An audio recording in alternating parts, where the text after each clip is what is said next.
Hey, church family, as we think about Sunday and we prepare to worship together, I want to think about the lesson that we will study together. But we are building on our theme for this year in 2026 from Nehemiah 2 and verse 18 to rise up and build. So really the emphasis is on building and how do we build a congregation? How do we grow numerically? How do we grow spiritually? How do we build? And in February, which is quickly coming to an end, but in February, we thought about evangelism a couple of times during this month, evangelism, and that's certainly one of the ways that we build. As we transition into a new month in March, we will think about the word edification. The word edification means to build up. And as a church family, we do that in a couple of different ways. We can do that through teaching, and we can do it through worship. We build each other up. But we can also do it, of course, through our actions, our words, our behavior.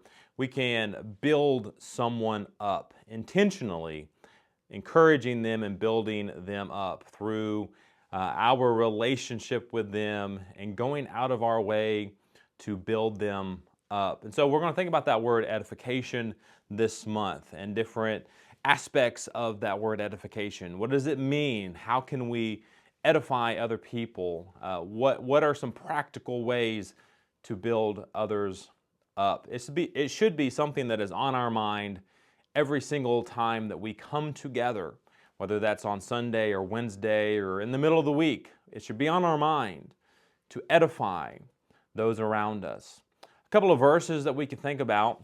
The first one that comes to my mind is in 1 Corinthians chapter 10, beginning in around verse 23. Paul says that all things are lawful, but not all things are helpful. All things are lawful, but not all things build up.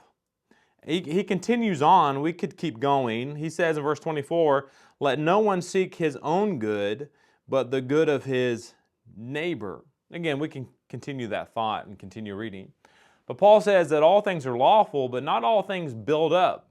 Basically, just because we don't have a strict religious command against something or a particular action doesn't mean that it is useful and that it builds other people up. And so we need to understand the wisdom and the balance there, that just because we can do something doesn't mean we should do something if it doesn't build other people up. We'll talk about that on Sunday. So we're going to think about that word edification and lifting each other up and building each other up. We're going to think about that word this month. It's also digging deeper, and so Sunday we will gather Sunday night at 5 o'clock for digging deeper. We have questions that are already available. They're in the Lightpost app. They are printed here in the foyer, and you can grab those Sunday morning and think about those questions. I look forward to being with you Sunday morning to worship, to study this word, edification, to dig deeper Sunday night, and to grow as a congregation. I look forward to being with you. Have a great weekend. I love you. God bless.